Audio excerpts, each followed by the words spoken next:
Okay, so I started messing around with BattleTech Aces, and I was setting this table up, trying to get stuff ready to do 48 by 48, and it was so big. I had put like little dinner trays and books to kind of stretch the table out so that it would be longer.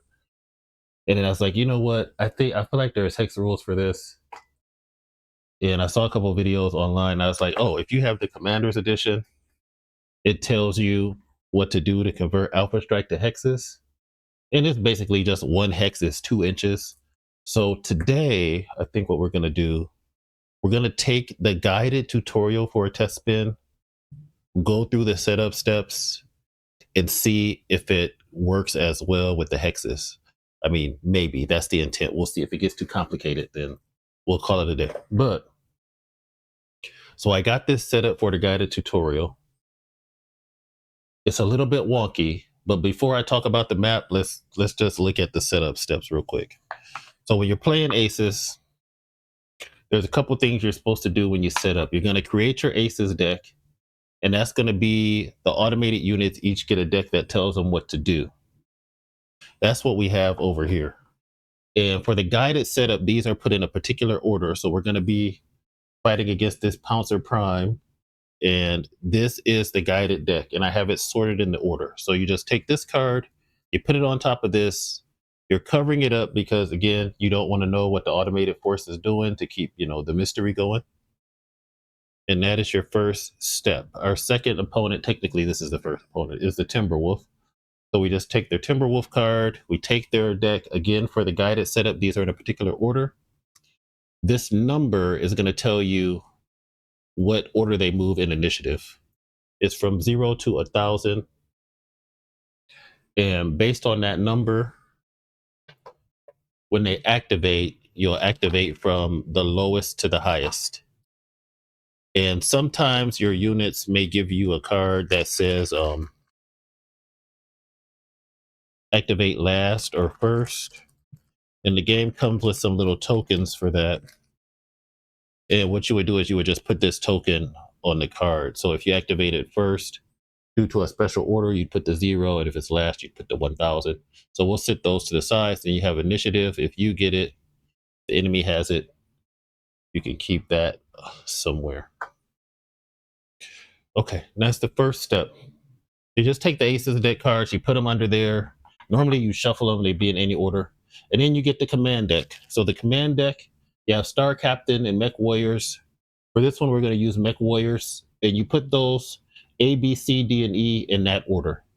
Unless you get a special order to change it, which we're going to get. So that's how you would set up. That's really the only differences. And the only other thing I want to talk about with Aces is the Aces golden rules. And I feel like if you really get into this game, this is going to be the most important things because the cards are kind of heavy. There's a lot of iconography. There's the 3 different steps. I feel like for Mech Warrior vets, or BattleTech vets, I guess I should say, you'll eventually kind of get used to it and know what to do. But the main thing is do what's best. If there's multiple options, just do what you feel like. It's not going to be like a one size fits all the time. So don't get stuck in a brain lock because you're like, oh, should it be on this side of the building or should it be by the forest? It doesn't really matter that much. The whole point is to just kind of automate the unit and make it do something that's reasonably intelligent. So do what's best and keep the game moving. This is exactly what I'm saying. Don't worry too much about resolving the cards perfectly or going back to fix minor mistakes as long as you follow the general intent. So the automation is about the intent. It's not necessarily about an exact science. And then I guess to do what's best is really whatever's most beneficial to the bad guys. Try to do that. So whatever puts you in the worst position, try to do that. All right, so that's the setup in general for Aces. So now in the campaign book, right, you get your BattleTech Aces campaign book. We're going through the battlefield guided tutorial.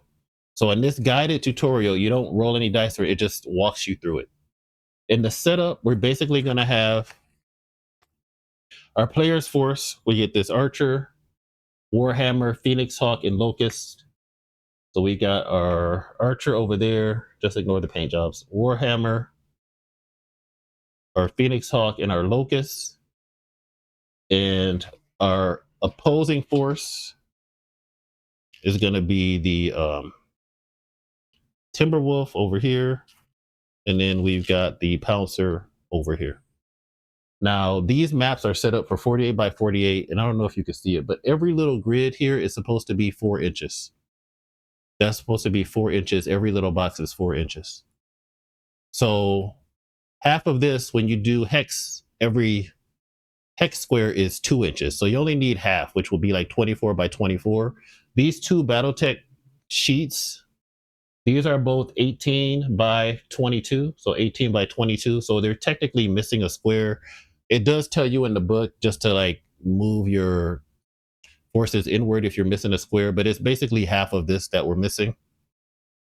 The other thing that I tried to do when we set up, since these squares are 4 inches, when a building covers 2 squares, that's technically 4 inches. So if you were playing on a regular map, you'd use these big buildings, but these are too big for me to do it with the guided setup as written.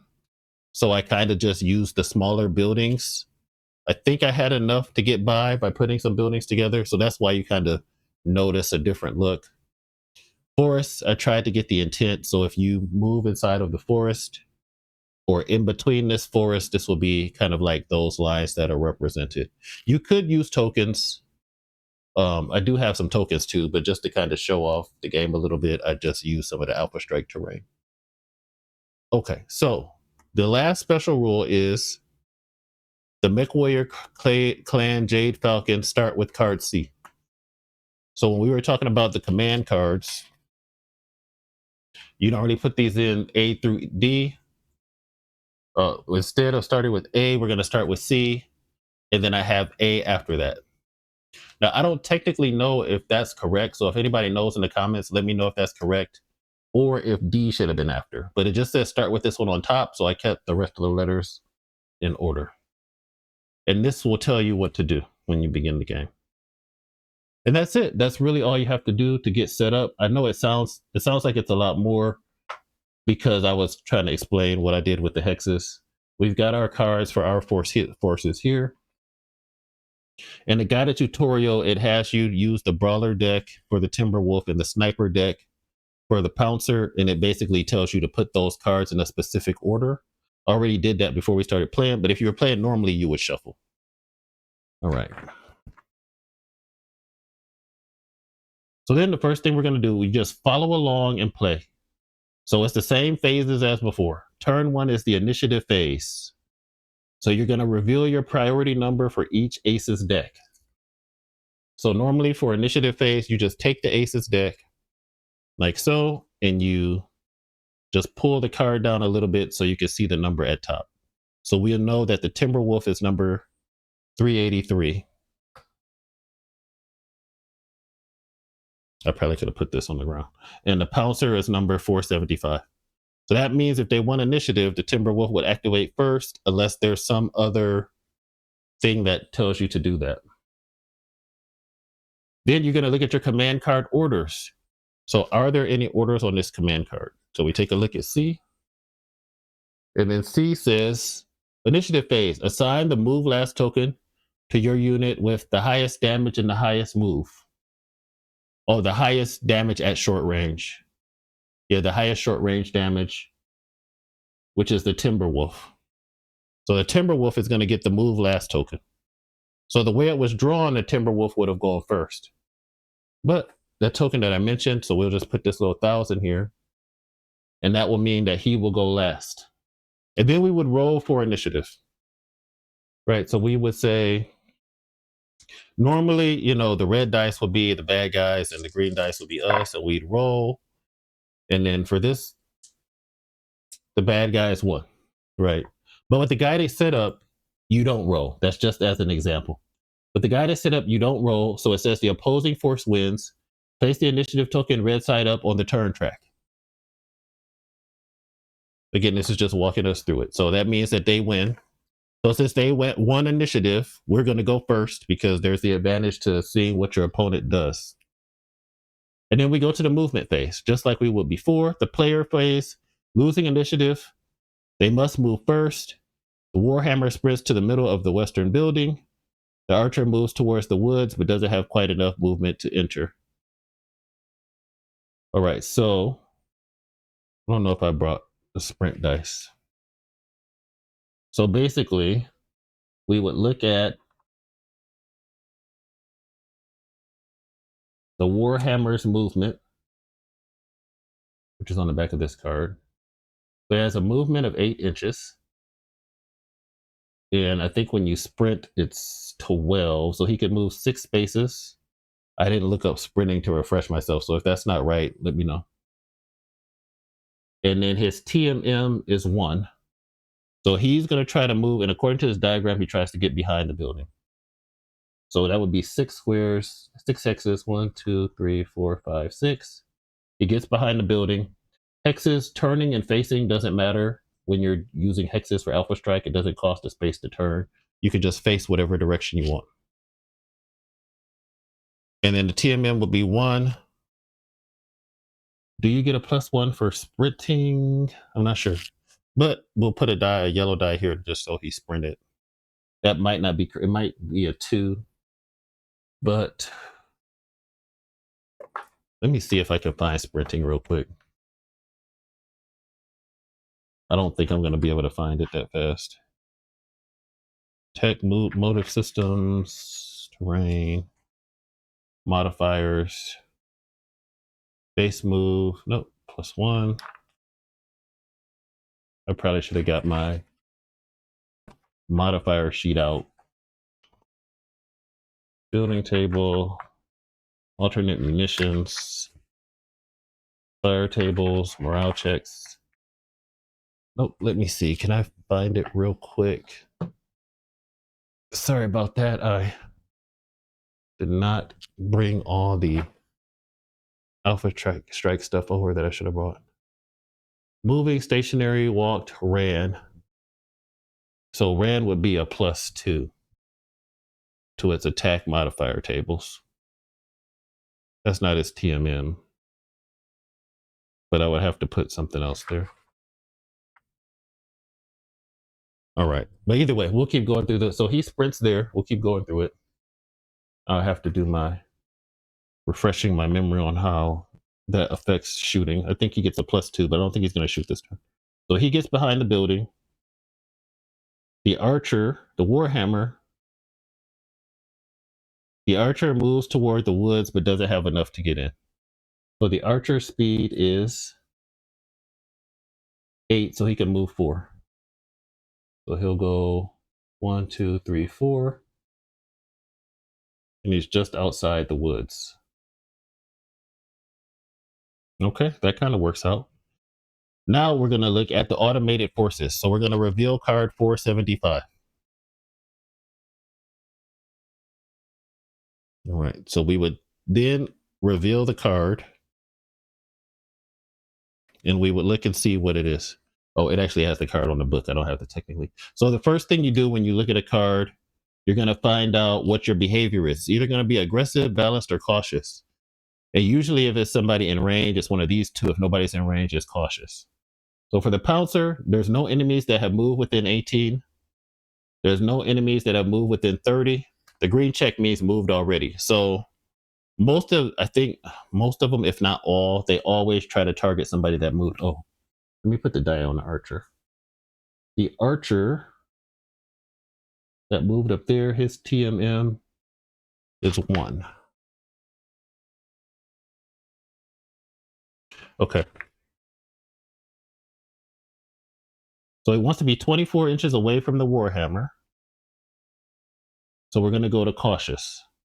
Identify the target. So the target is going to be the nearest. So right now, since they both moved up, these guys, the Warhammer is the closest to the pouncer. And pouncer, he wants to be 24 inches away from the Warhammer. It's about 33 away now. So basically 24, we would change that. It wants to be 12 hexes away. So 1, 2, 3, 4, 5, 6, 7, 8, 9, 10, 11, 12. So somewhere around here it wants to be. The building and woods are both providing cover. With 12-inch ground movement, the pouncer are just enough to enter the nearby woods. All right, so his ground is 6. It's 12, but it's going to be 6 hexes, which means he can get to the woods. And this card should technically stay under here. So he's just going to go 1, 2, 3, 4, and he'll be in the woods. And I just have these as like an outline. That whole middle section in there is inside the woods. So that's what the pouncer is going to do with his cautious view. So he's just moved inside the woods there. He can see the warhammer in the distance, and he's good to go. Okay. Now the other rules that it changes is like the uneven rules. Since it's 4 against 2, when you're doing aces, you're gonna move 2 to make it 1, and then 2. So you kind of split the moves evenly instead of front loading it to keep it a little bit more even. So now it's back to the player's phase. So the Phoenix, Hawk, and Locust are going to move with ground movement. They're going to position themselves with no line of sight to the Timberwolf, so peeking around the building for cover. All right, so the Phoenix Hawk is going to move over here. I guess technically I could move him there to be in cover. And the Phoenix Hawk has a movement of 12 with jump. So it's just going to move, which would be 6 squares, 1, 2, 3, 4. And its TMN is 2.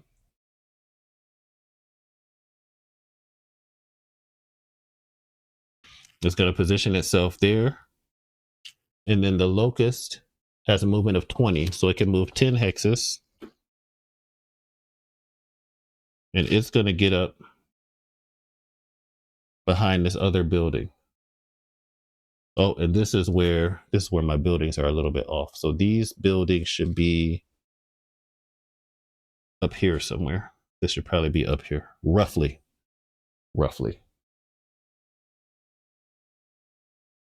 All right.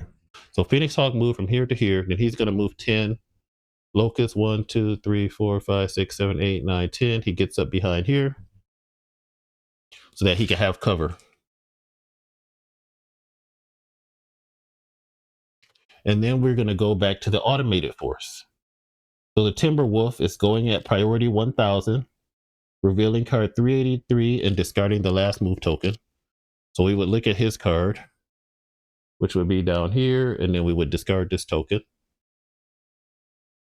And again, the first thing we do is, what's his behavior? Is it aggressive, balanced, or cautious?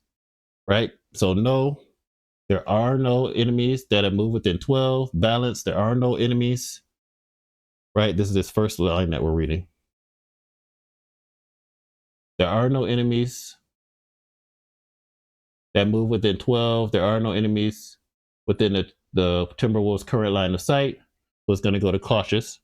So it's going to go against the nearest. So the nearest one to him is the archer. The archer is the nearest. Then it's going to attack the archer with long range weapons. Oh, it wants to be able to attack the archer with long range weapons. So it's going to target that, the least enemies within line of sight. And then it wants to get cover, and it wants to be about 18 away from the target. So 18 away in hexes is 9 hexes away. And it wants to be in the fewest enemies attack range.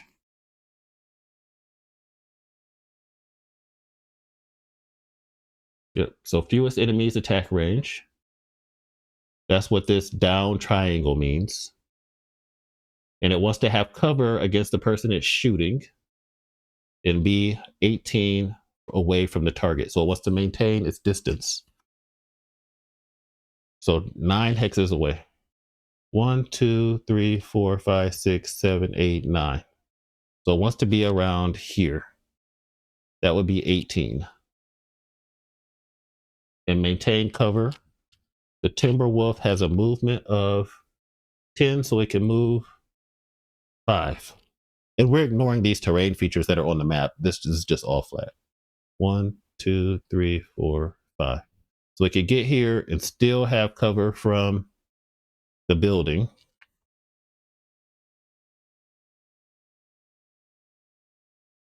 And be able to try to take a shot at the Timberwolf next turn. And again, these are not exact, right? So since I'm not using the 48 by 48, it might be slightly off. But so far in terms of the book's instructions and how it looks on the map, it seems to be coming out in pretty good alignment. Okay. And then for turn 1, this is the combat phase.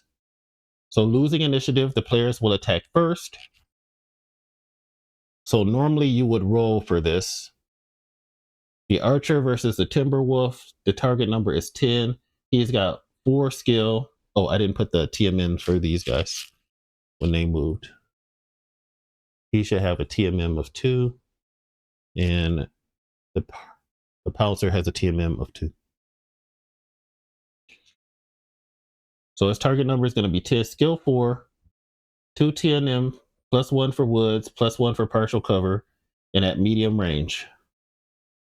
So medium range for the hex rules.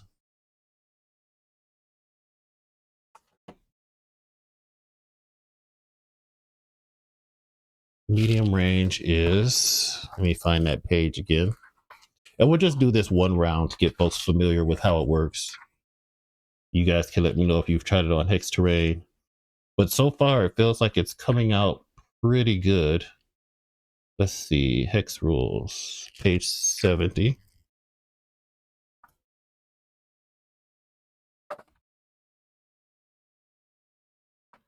Intervening terrain. Okay, the battlefield. I know in here it has line of sight, unit heights. I think short range is 3. Terrain modifiers, partial covers, battlefield. Okay, it gives you all those additional details around how that cover works. Finding range. Short is 0 to 3 hexes. Medium is 4 to 12. Long is 13 to 21. So 4 to 12 is medium. That's the main number we got to keep in mind. All right, so that's at medium range, 4 to 12. So let's make sure that's right. 1, 2, 3, 4, 5, 6, 7, 8, 9, 10, 11. Yep, it is within medium. So that is still consistent with the automata. And then Archer rolls 5 attacks, gets 1 hit, bringing the Timberwolf to 7 armor.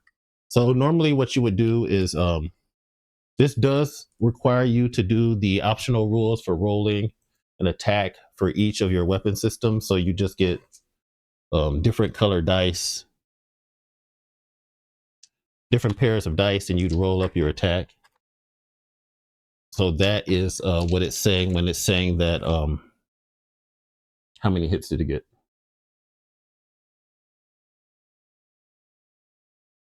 Right, it rolled 5 attacks. So you'd want 5 different pair of dice. Or you could roll the same dice multiple times, but something like that. And then you'd roll all these. And then we'd have to get 10s.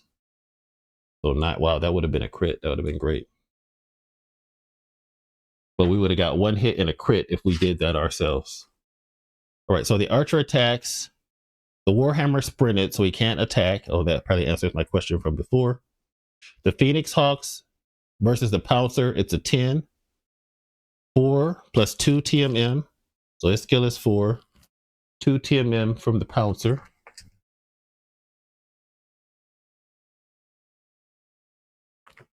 All right, skill of 4 plus 2 for the TMM plus cover from the woods. So if that's 7. Plus medium range, 8, 9.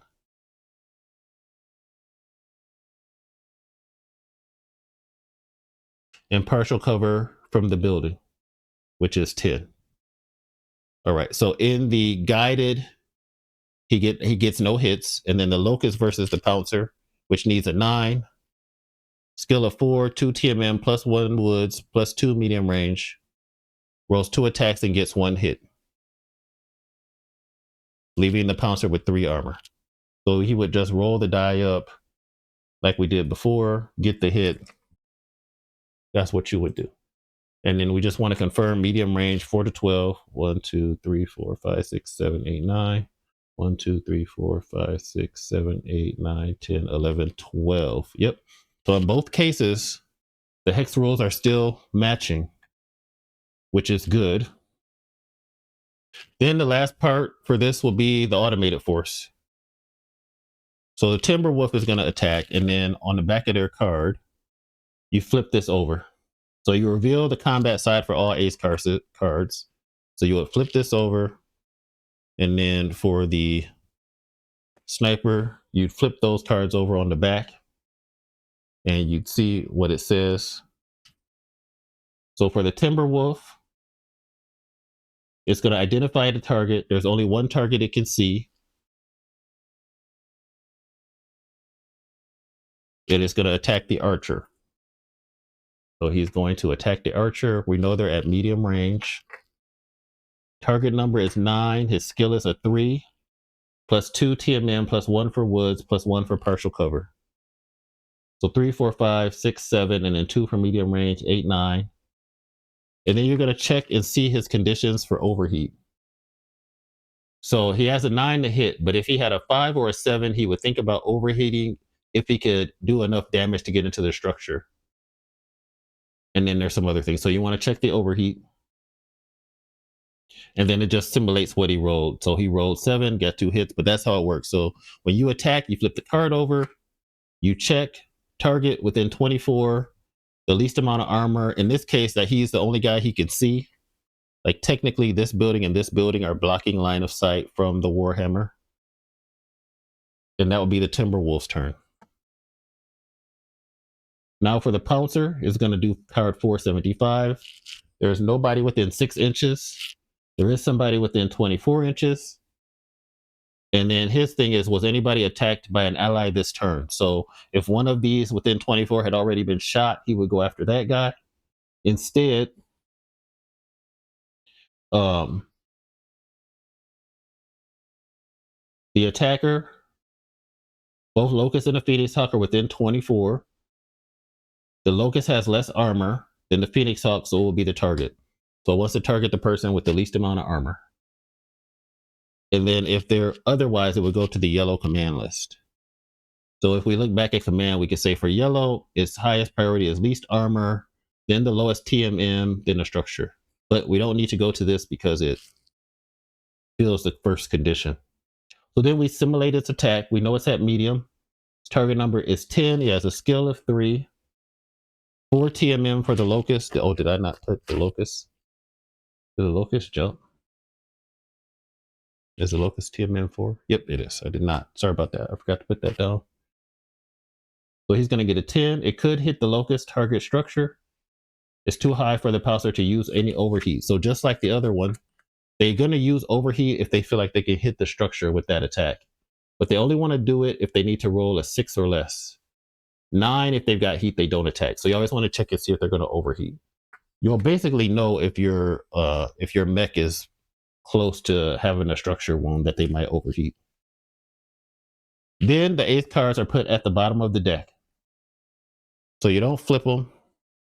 Just like we had the deck before, it will be on the combat side. You put it on the bottom. And then what happens is when you're playing, when you eventually get back to this, that's when you reshuffle the whole deck. So when you get back to a card that's already on the face-up side, you put this on the bottom, you would reshuffle the whole deck. Okay, then after that, you're in the end phase. There are no critical hits or heat to deal with. Those things will become effective or do whatever conditions need to be done. Then you look at the commander strategy, reading each condition. If no conditions are true, so if there are no enemy units within 24 inch, well, it will be 12. If neither side lost any units, flip the card back over. Right. So this is the strategy decisions. So on your commander card, and it can be the mech warrior or the star captain card, during the end phase, you flip that over and you're going to read the strategy decisions. It's the bottom box.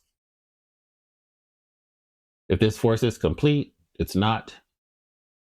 If there are no enemies within 24 inches of any of your units, that would be 12. There aren't. Since no conditions are true, we're going to flip this card back over. If you lost units, if you lost maximum units. And I think what would happen is if this objective is complete, you would go to card E. If there are no enemies within 24 of any of your units, you would go to card A. So in this case, there are, he's within 12. It will be 12, again, with using the hexes. So since none of those are true, on the next round, they would still do this same activation. So when we roll initiative again, it will still be the Timberwolf that goes last. And that card stays on top. Once any of those other conditions are true, then you would continue to go. Okay, and I think that's going to wrap it up. So this just takes you through the guided tutorial. I just wanted to show you guys how the guided tutorial can work. It looks like it can work if you want to use a hex map. We didn't really run into any serious discrepancies as far as things not lining up. The cover seemed to line up.